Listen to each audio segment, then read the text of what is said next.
ওনারা কি করতেছে এখানে? আসতে ইসলাম শিখতে আসে, ঠিক বেঠিক আপনি সিদ্ধান্ত দিবেন। এই যখন থেকে শ্রোতারা ঠিক বেঠিক সিদ্ধান্ত দিচ্ছে তখন থেকে বক্তারা যা খুশি তা বলে যে ঠিক কিনা, লোকে কয় ঠিক ঠিক হয়ে যায়, শেষ। আর কোনো মানদণ্ড নাই ঠিক বেঠিকের, কোনো কোরআন সুন্নাহ থেকে দলিল প্রমাণ লাগে না, খালি বক্তা গবু ঠিক কিনা, শ্রোতা গবু ঠিক, এই ঠিক, ব্যাস। যুব সমাজের অবক্ষয়তার কারণ যদি নিয়ে কথা বলি, সবগুলো তো দূরের কথা,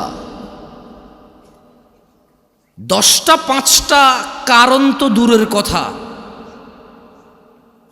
যদি খালি যুবকের নেশার বিষয়ে কথা বলি তো কতক্ষণ বলা সম্ভব? কতক্ষণ বললে নেশার বিষয় বলে শেষ করা সম্ভব? আর আমি বা কতটুকু জানি কতটুকু অধঃপতন হয়েছে। যুবতীর বেপরদা, পর্দাহীনতা, এইটা নিয়ে যদি কথা বলি তাহলে কতক্ষণ বলা সম্ভব? কতটুকুই বা বলার জ্ঞান রাখি?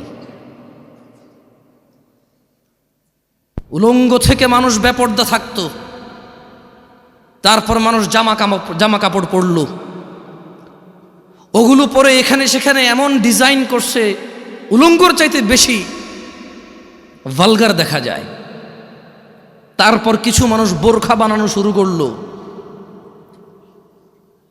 স্ট্রবেরি কালার, পিঙ্ক কালার, বুকের সামনে ফুল, নাভির নিচে ফুল, কোমরের মধ্যে পিতা দিয়ে টাইট করে বান্দা দিয়া হাত এভাবে তুইলা মেয়েরা মাদ্রাসার হাঁটে এখন। তো যুবতীর, আমার বোনের বেপরদা নিয়ে কথা বললে কতক্ষণ কথা বলবো আর কতটুকুই বা বলা সম্ভব? আমি বা কতটুকু জানি? যুবকের অবক্ষয় নিয়ে কথা বললে রাস্তাঘাটে কোনো মেয়ে ছক্কা লুডু খেলে না, সবগুলা যুবকরাই তো খেলে।